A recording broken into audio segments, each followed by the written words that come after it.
제가 처음 사역을 하면서 담당했던 부서는 이 초등학교 2학년, 그러니까 초등학생 저학년 아이들로 구성된 부서였습니다. 어느 날 이 교회에 다닌 지 얼마 안 된 친구가 울상이 되어서 저에게 이렇게 와서 이제 이야기를 하는 겁니다. 그래서 왜 우니 물어봤더니 저한테 막 따지듯이 묻는 거예요. 아니, 제가 친구 따라서 교회 왔는데 이 친구가 교회 오면은 시험 보면 100점도 맞고 받아쓰기 하면은 잘 본다 그랬는데 시험도 100점도 못 맞고 받아쓰기는 교회 다니니까 더 떨어졌어요. 그래서 엄마한테 엄청 혼나요. 이러고 저한테 따지는 거였습니다. 어떤가요? 참 귀엽죠? 근데 그 아이에게는 이 일이 간단한 일이 아닙니다. 그 아이에게는 정말 인생에 있어서 중요한 문제입니다. 교회 다니고 하나님 믿으면 시험도 잘 보고 받아쓰기도 100점 받을 줄 알았는데, 그래서 이제 부모님께 칭찬받을 줄 알았는데 전혀 그러지 않았다는 것이죠. 막상 교회 다니고 또 하나님 믿기로 작정을 했는데 오히려 더 시험 점수도 못 맞아서 혼나고 그런 경험을 하니까 이 아이는 이 하나님에 대한 기대 그리고 인생에 대한 그런 뭔가가 흔들리는 그런 경험들을 하고 있었습니다. 그런데 사실 우리 삶이 그러지 않나요? 네, 하나님을 잘 믿고 또 교회도 열심히 다니고 신앙생활을 잘 하면은 내 삶의 문제들이 술술 풀리지는 않아도 그래도 별 걱정 없이 살 수 있을 것 같았는데 막상 우리의 삶을 들여다보면은 그렇지 않습니다. 여전히 많은 문제 가운데에서 우리는 허덕이고 있습니다. 건강이 그렇죠. 안 아픈 데가 없습니다. 저만 해도 올해 어느 날 갑자기 일어났는데 이 글씨가 가까이서 보면 안 보이는 거예요. 보니까 참 이런 말씀 드리면 죄송한데 노안이 왔다고 하더라고요. 네. 그리고 제가 이제 주로 장을 제가 보거든요. 장을 제가 보는데 작년까지만 해도 안 그랬던 것 같은데 올해는 그게 막 집었다가 가격 보고 내려놓는 일이 좀 자주 생겼습니다. 그러니까 월급만 빼고 다 오르는 그러한 시대를 우리는 또 살고 있죠. 가정에서 또 어떻습니까? 배우자 문제, 자녀 문제 등등 신경 써야 하고 또 걱정이 되는 것들이 너무나도 많이 있습니다. 오히려 하나님을 믿지 않는 옆집 사람, 하나님을 믿지 않는 사람들은 정말 속 편하게 잘 사는 것 같은데 하나님을 믿는 내 인생은 전혀 그렇지 않다는 것이죠. 그럴 때 우리 성도님들은 어떻게 하시나요? 네, 어디 가서 신세라도 한번 한탄하면 좀 개운하고 시원할 것 같은데 누가 내 이런 마음을 들어주면 속이라도 좀 풀릴 것 같은데 이 성도님들은 어떻게 이 답답한 마음을 푸십니까? 그런데 이런 고민은 우리만 하는 것이 아니었나 봅니다. 구약시대의 믿음의 선조들도 같은 고민을 했습니다. 하나님과 깊이 교제하고 또 믿음의 모습이 신실했던 그 많은 믿음의 조상들도 우리와 같은 고민을 했다는 것이죠. 하나님을 이렇게 열심히 그리고 잘 믿는데 제 삶이 왜 이렇게 힘들고 어려울까요? 기쁜 일보다 고난이 많고 행복보다 슬픔과 고통이 더 많은 것이 인생입니까? 하나님께 묻고 또 물었습니다. 오늘 우리가 나눈 이 시편 40편 1절을 보시면은 어떻게 시작을 합니까? 바로 부르짖음으로 시작을 합니다. 부르짖는다는 것에 우리는 주목해야 합니다. 이 힘들거나 아플 때 나오는 반응은 어떻습니까? 처음에는 한숨이 나옵니다. 좀 더 아프면 앗하고 더 아프면 악하고 비명을 지릅니다. 이 고통의 크기와 또 아픔에 비례해서 이 소리가 점점 커지는 것이죠. 그런데 오늘 본문을 보면은 부르짖는다라고 합니다. 이 부르짖는다는 것은 고통과 아픔이 이 절정에 달하면 나오는 반응입니다. 얼마나 힘들고 또 고통스러우면 이렇게 부르짖는 것일까요? 시편 40편은 다윗이 쓴 시입니다. 언제 이 시편을 썼는지에 대한 이 학자들의 다양한 의견이 있는데 이 많은 학자들은 이 시편이 이 압살롬의 반역 당시에 쓰였다고 합니다. 다윗은 왕입니다. 그의 인생은 말 그대로 왕입니다. 그렇기에 이 다윗이 왕위를 빼앗긴다는 것은 그의 인생 자체가 의미가 없어지는 것입니다. 다윗은 지금 그런 위기 상황에 놓여 있습니다. 그래서 부르짖는 것이죠. 그런데 이러한 상황에, 이러한 절망적인, 이러한 부르짖음이 나오는 상황을 야기시킨 것이 누굽니까? 바로 그가 사랑하는 아들 압살롬입니다. 이 반란이 일어나는 과정은 이렇습니다. 이 다윗의 첫째 아들 암놈이 자기의 그 여동생인 이 다말을 강간합니다. 이 일을 두고 이 다말을 아끼던 압살롬은 분노합니다. 그리고 이제 치밀하게 계획을 해서 이 암논을 죽입니다. 그리고 구술왕 달메에게 도망을 가고 그 다음에 아버지 다윗을 몰아내기 위해서 이 4년 동안 자신의 세력을 키웁니다. 그리고 자기의 힘을 키운 압살롬은 아버지 다윗을 왕위에서 끌어내리고 이 다윗은 이제 도망을 가게 되는 것이죠. 이러한 상황을 두고 다윗은 시편 40편을 쓴 것입니다. 생각을 해보십시오. 지금 다윗의 상황이 어떻습니까? 가족 안에서 끔찍한 비극이 일어났습니다. 그리고 사랑하는 아들이 자신을 죽이려고 합니다. 또 왕자를 잃을지도 모르는 위기에 빠져 있습니다. 자신의 인생에 비극이 찾아온 것입니다. 2절을 보면은 이런 다윗의 상황을 대변하는 단어가 나옵니다. 바로 기가 막힐 웅덩이와 수렁입니다. 웅덩이와 수렁이라는 것은 이 자신의 힘으로 빠져나올 수 없는 늪과 같습니다. 이 빠져나오려고 발버둥 치고 빠져나오려고 힘을 쓰면 힘을 쓸수록 더 깊이 빠지는 것이 이 웅덩이와 수렁입니다. 지금 다윗은 이런 상황에 놓여 있다는 것이죠. 그리고 그 상황은 기가 막히다고 합니다. 우리는 언제 기가 막히다고 하나요? 예상하지 못했거나 아니면 예상을 했어도 나의 예상을 훨씬 벗어날 때 우리는 기가 막힌다라고 합니다. 그리고 또한 여기에서 기가 막히다는 뜻은 이 공포와 두려움 또 황폐함을 의미합니다. 이 공포와 두려움, 황폐함 가운데 다윗은 놓여 있습니다. 그 상황을 벗어나려고 노력하면 노력을 할수록 더 깊은 심연에 빠지게 되는 것이죠. 그래서 다윗은 하나님께 큰 소리로 처절하게 기도합니다. 그런데 하나님이 이 다윗의 기도에 즉각적으로 응답하시고 모든 문제를 해결하시면 참 좋을 텐데 그렇지 않습니다. 물론 하나님은 우리의 기도에 응답하십니다. 하지만 가끔은 야속하게도 이 내 기도가 응답받기 원하는 그때에 하나님이 응답하지 않으십니다. 그런데 바로 그때가 우리의 믿음의 성숙도가 드러나는 순간이라고 생각합니다. 하나님은 우리의 기도를 들으십니다. 지금 이 순간에도 우리와 함께 하시기 때문입니다. 그래서 하나님의 응답은 반드시 있습니다. 오늘 우리는 이 자리에 기도하러 모였습니다. 세상은 불금이다, 휴가다, 이 자신만의 시간을 보낼 때에 우리는 오늘을 잊지 않고 하나님 전에 나왔습니다. 하나님은 기도하기 전부터 우리의 모든 기도의 제목을 아십니다. 그런데 하나님의 때와 이 나의 때가 다르다는 것입니다. 내가 원하는 그 응답의 때에 하나님은 침묵하시는 것 같습니다. 반면에 이 내가 생각하지도 못했던 바로 그 순간에 하나님이 응답하실 때가 있습니다. 그것은 바로 그때가 하나님의 때이기 때문이죠. 그런데 많은 사람이 이렇게 하나님의 때와 또 나의 때를 구별하지 못해서 무너집니다. 하나님의 곁을 떠나기도 합니다. 내 생각, 내 뜻대로 하나님이 일하시지 않는 것에 대해서 실망하고 넘어진다는 것이죠. 하지만 다윗은 그러지 않았습니다. 오늘 말씀처럼 이 수렁과 웅덩이 가운데에서 하나님을 부르짖으면서 기다리고 또 기다립니다. 그가 그냥 멍하니 하나님을 기다린 것이 아닙니다. 그저 몇 번 기도해보고 하나님이 내 기도를 듣지 않으시는구나 그냥 짐짓 포기한 것도 아닙니다.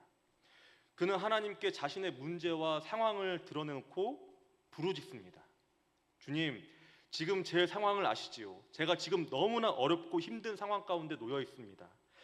자녀들 가운데 비극이 일어났고 제가 사랑하는 아들이 지금 저를 죽이려고 하고 왕위를 빼앗으려고 합니다. 주님, 저의 이런 상황 아시죠?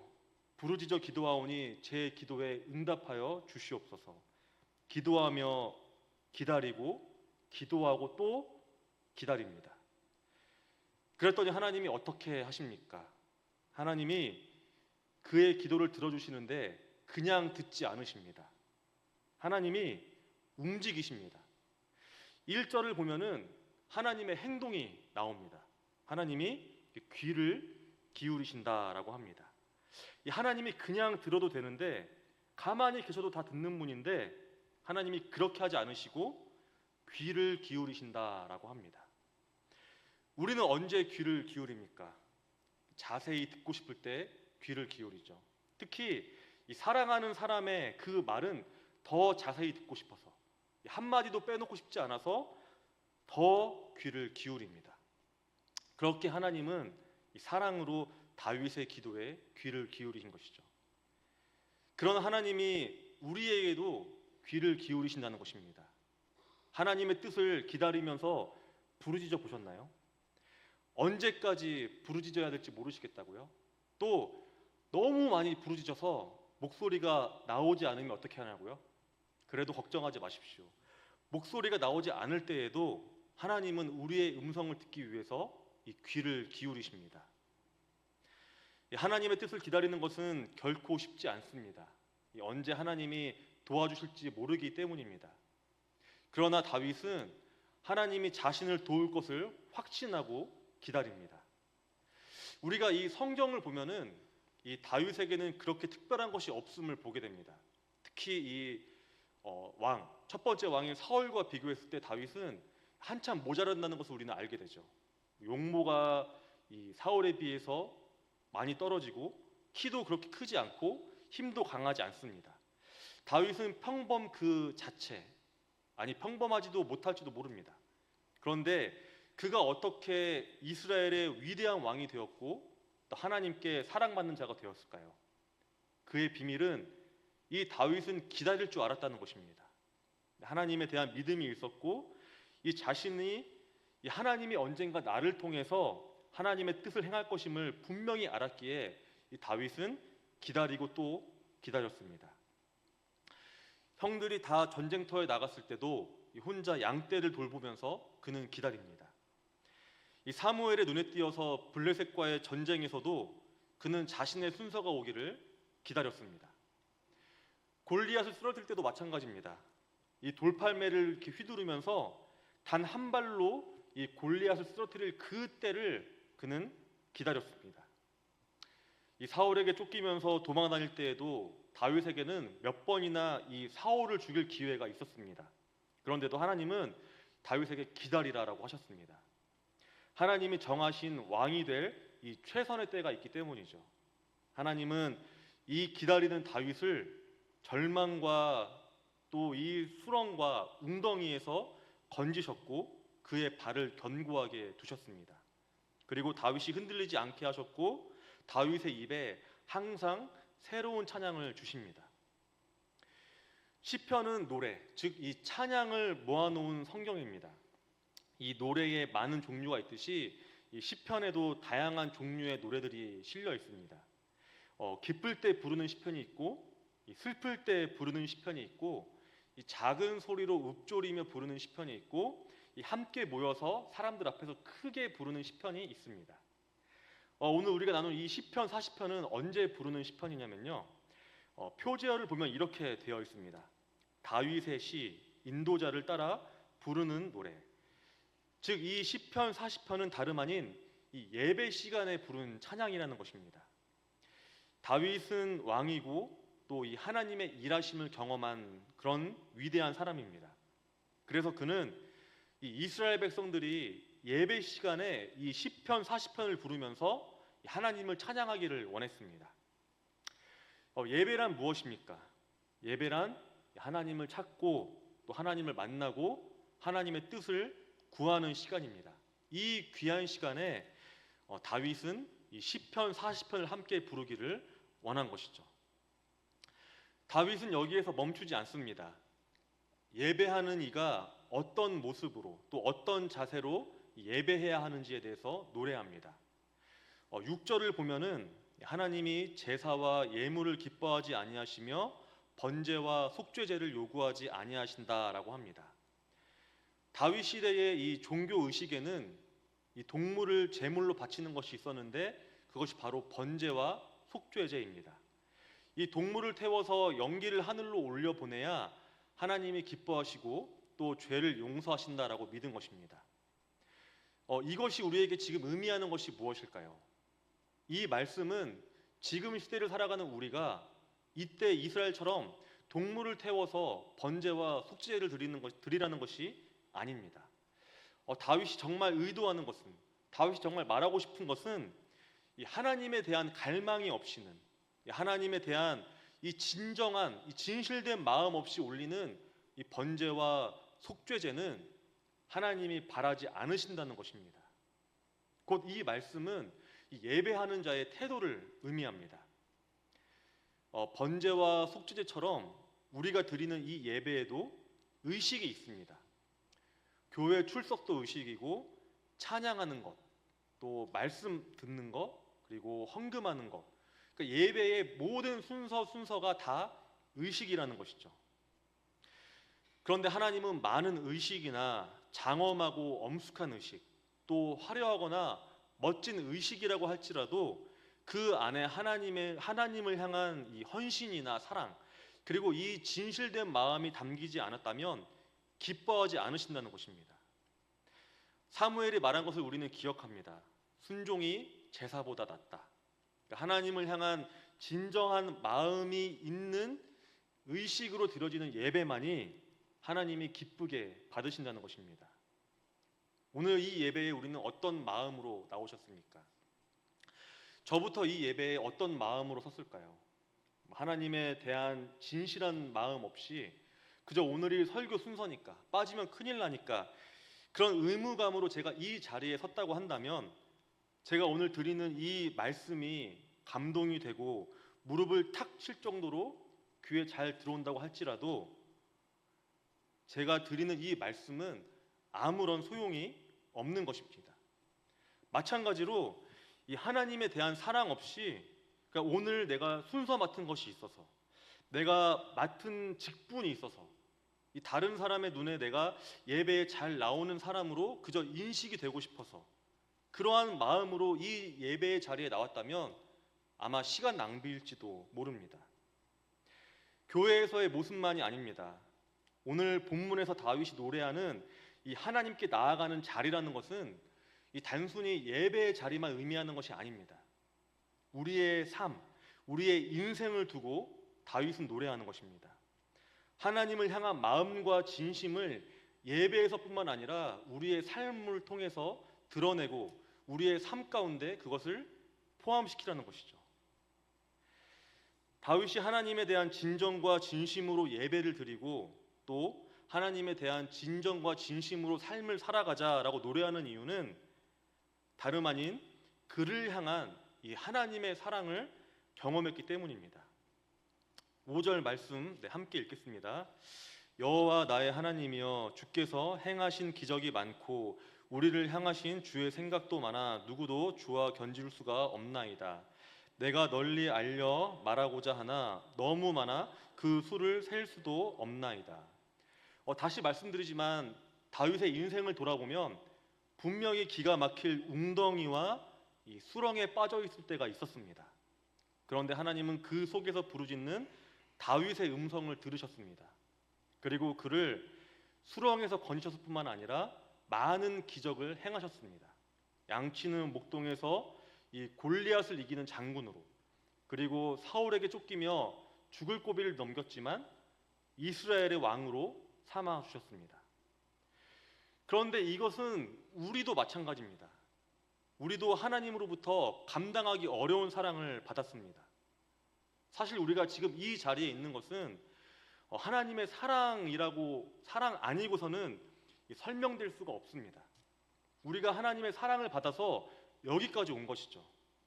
그래서 이 다윗의 고백, 예배와 삶에서 하나님께 진정으로 나아가야 한다는 그 고백이 이 다윗만의 고백이 아니어야 합니다. 이 고백은 또한 우리의 고백이 되어야 한다는 것이죠. 청년이나 또 교회를 다니지 않는 지인들과 이야기를 나누다 보면은 종종 듣는 이야기가 있습니다. 회사나 직장 상사를 보면은 아니 뭐 이런 사람이 다 있어라고 이제 생각을 했는데 나중에 알고 보니까 뭐 교회 장로님 아니면은 뭐 집사님이었다, 이런 이야기들. 아니면은 뭐 이제 친구 중에서 정말 술 잘 먹고 정말 잘 노는 친구가 있는데 일요일에는 만날 수 없답니다. 왜냐하면 그 친구는 교회 가니까. 예. 혹시 우리는 어떻습니까? 내 삶의 이 가장 많은 부분을 차지하는 이 가정에서부터 나는 어떤 사람인지 돌아봐야 합니다. 의식적으로 선행을 하거나 의식적으로 다른 사람에게 좋은 사람으로 보이라고 노력하라는 것이 아닙니다. 삶의 예배자라는 표현이 있습니다. 일상에서, 삶에서 하나님을 의식하는 자로 살아가는 것. 비록 내 뜻대로 되는 것이 없어 보일지 몰라도 하나님의 뜻을 구하며 기도로 기다리는 사람이 바로 삶의 예배자라는 것이죠. 그러니까 하나님은 우리가 무엇을 하는지, 어떤 것들을 행하는지에 대해서도 중요하게 여기시지만 정작 더 중요하게 보시는 것은 우리가 과연 어떤 사람인가를 더 중요하게 보신다는 것입니다. 다윗은 자신이 어떤 사람인지 알았습니다. 그리고 자기 스스로에 대해서 나는 이런 사람입니다 라고 고백을 합니다. 9절과 10절 말씀을 함께 읽겠습니다. 내가 많은 회중 가운데에서 의의 기쁜 소식을 전하였나이다. 여호와여, 내가 내 입술을 닫지 아니할 줄을 주께서 아시나이다. 내가 주의 공의를 내 심중에 숨기지 아니하고 주의 성실과 구원을 선포하였으며 내가 주의 인자와 진리를 많은 회중 가운데에서 감추지 아니하였나이다. 다윗은 하나님이 어떤 분이시고 또 무슨 일을 하셨는지 선포합니다. 주의 공의와 주의 성실 그리고 구원. 그리고 다윗은 왕이지만 자신이 왕이기 이전에 하나님을 전하고 또 선포하는 사람이라는 것을 그는 결코 잊지 않았습니다. 그렇기에 다윗의 이 찬양은 그저 형식적인 찬양이 아닙니다. 그의 마음에는 이 감출 수 없는 기쁨이 있었습니다. 하나님이 어떤 분이신지, 그리고 하나님이 이 자신의 삶에서 어떤 일들을 행하셨는지 이 다윗은 숨길 수가 없었습니다. 그런데 사실 정말 하나님을 경험한 사람은 다윗과 같습니다. 누가 시켜서 하는 것도 아니고 내가 마음 먹고 한번 해봐야지 해서 할 수 있는 것도 아닙니다. 정말 하나님을 경험한 사람은 정말 하나님을 전하기 위해서 애를 쓰고 노력하지 않아도 삶에서 드러나는 것을 우리는 보게 됩니다. 이것이 바로 하나님을 경험한 자의 모습입니다. 어떠신가요? 우리도 그런 하나님을 경험하셨습니까? 하나님 한 분으로 만족하고 또 기뻐한다는 그 찬양이 다른 사람의 간증이 아니라 바로 우리 삶의 고백이 되기를 소망합니다. 시편 40편은 크게 두 부분으로 나눌 수 있습니다. 1절부터 10절 그리고 11절부터 17절입니다. 1절에서 10절은 이 과거에 있었던 일을 통해서 하나님을 노래한 것입니다. 그리고 11절에서 17절은 현재 자신의 상황을 두고 노래한 것입니다. 이것이 의미하는 것은 오늘 이제 뒤에 부분 이제 11절부터 17절은 읽지 않았지만 이 뒤에 부분을 읽어보면은 그의 이 삶 가운데에 또 다른 위기가 찾아왔다는 것을 우리는 알 수 있습니다. 그런데 다윗이 이 위기를 이길 수 있었을까요? 없었을까요? 당연히 그는 이 위기를 이겨냅니다. 왜냐하면 하나님이 그를 구원하셨고 그의 삶을 바꿨기 때문입니다. 이제 다윗과 하나님 사이에는 믿음을 넘어서 이 신뢰가 생겼습니다. 신뢰와 믿음은 비슷하면서도 약간의 차이가 있는데 믿음은 깨질 수도 있습니다. 그런데 이 신뢰는 절대로 그렇지 않습니다. 견고합니다. 이 신뢰하는 사이에는 이 사람을 신뢰하는 사람과는 자신의 목숨을 내어놓을 정도로 그만큼 충성하고 그 사람을 이제 따르게 되는 것이죠. 이제 다윗은 하나님을 믿는 것을 넘어서 신뢰하게 됐다는 것이죠. 죽음을 넘나드는 위기와 고통을 벗어난 후에 하나님과 깨질 수 없는 관계가 되었습니다. 기꺼이 자신의 목숨까지 내놓을 수 있는 이 다윗이 된 것이죠. 11절에서 17절을 보면은 이 수많은 재앙이 자기를 둘러싸고 이 죄악이 엎치고 죄가 머리털보다 많고 내 생명을 빼앗으려고 하는 자가 널려 있고 또 나를 향해 하하하하하며 조소하는 자들이 많이 있다고 합니다. 이런 상황 가운데에서 이 다윗은 좌절하지 않았다는 것입니다. 왜냐하면 그는 하나님께 부르짖었고 또 기다리면서 하나님의 뜻을 구하였더니 하나님의 그의 기도에 귀를 기울이시고 또 모든 문제를 해결하셨다는 것을 이 다윗은 경험했기 때문입니다. 그렇기에 다윗의 세상은 이제 달라 보입니다. 겉으로 보기에는 아침에는 해 뜨고 밤에는 해가 지고 그런 이제 평범한 그러한 세상과 같지만 또 다른 사람들과 어울려 사는 어제와 같은 그런 삶일지 모르지만 다윗은 분명 다른 세상을 살게 되었다는 것입니다. 그래서 메시지 성경 10편 40편을 보면은 다윗은 이 새로워진 세상, 자신에게 주어진 이 하나님의 세상에 대해서 이렇게 노래합니다. 세상은 하나님의 기적과 하나님의 생각으로 가득 쌓인 곳이다 라고 노래합니다. 우리는 세상을 어떻게 바라보나요? 세상을 어떤 관점으로 보십니까? 유혹이 많고 또 죄악으로 가득한 곳이 바로 우리가 살아가는 세상 아닌가요? 그런데 이 하나님을 신뢰하는 이 다윗의 눈에는 이 세상이 하나님의 기적과 하나님의 생각으로 가득 찬 곳이다, 그렇게 보였다는 것입니다. 하나님을 신뢰하는 사람은 세상이 달리 보입니다. 좋은 것은 더 좋은 것으로 보이고 나쁜 것은 나쁜 것이 아니라 이 좋은 것으로 바꾸어주는 이 소재나 재료로 보이게 된다는 것입니다. 제가 개인적으로 참 좋아하는 말씀이 있습니다. 로마서 5장 3절에서 4절의 말씀인데요. 함께 읽겠습니다. 다만 이뿐 아니라 우리가 환난 중에도 즐거워하나니 이는 환난은 인내를, 인내는 연단을, 연단은 소망을 이루는 줄 알미로다. 아멘.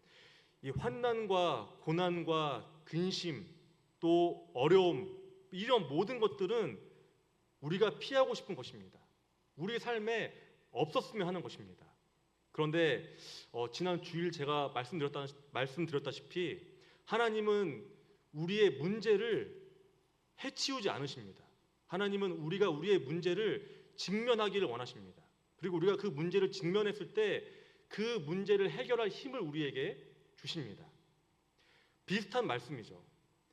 환난과 또 연단과 고난과 근심, 어려움 이러한 것들은 우리가 삶에서 피하고 싶고 우리 삶에서 없었으면 하는 것들이지만 오히려 이러한 것들을 통해서 하나님은 우리의 인생을 살아가게 하시고 우리의 인생을 더 풍성하고 풍족하게 하신다는 것입니다. 환난은 인내를 만들어주고 인내는 연단을 키워주고 연단은 소망을 이루어주신다는 것입니다. 그래서 이 말씀이 인생을 살아가게 하는 힘이 되는 말씀이 되었다는 것이죠. 다윗은 시편 40편을 통해서 하나님을 부르짖으며 찾는 사람들, 또 하나님의 구원을 사모하는 사람들에게 하나님의 기쁨과 하나님의 크심을 경험하게 해달라고 중보합니다. 그는 스스로에 대해서 이렇게 표현합니다. 17절입니다. 가난하고 궁핍하오나. 그는 왕입니다. 모든 것을 가졌고 모든 것을 할 수 있습니다. 힘과 권력, 명예와 돈이 있지만 그는 자신의 힘으로 살아갈 수 없고 하나님의 도우심으로만 살아갈 수 있음을 고백하기에 자신이 가난하다, 궁핍하다 이렇게 고백을 합니다. 그리고 그 하나님께서 자기와 같은 고백을 하는 이들, 오직 하나님만 의지하겠습니다 고백하는 그러한 자들과도 하나님이 함께 해주시기를 간절히 소망하고 있습니다. 이 고백이 마찬가지로 우리의 고백이 되어야 하지 않을까요? 다윗의 하나님이 내 하나님입니다. 나의 하나님이 또 다윗의 하나님입니다. 내가 하나님을 의지하면, 내가 그 하나님을 부르짖는다면 다윗에게 그러셨듯이 하나님이 나의 기도에도 귀를 기울이시고 수렁과 웅덩이에서 건지실 것입니다.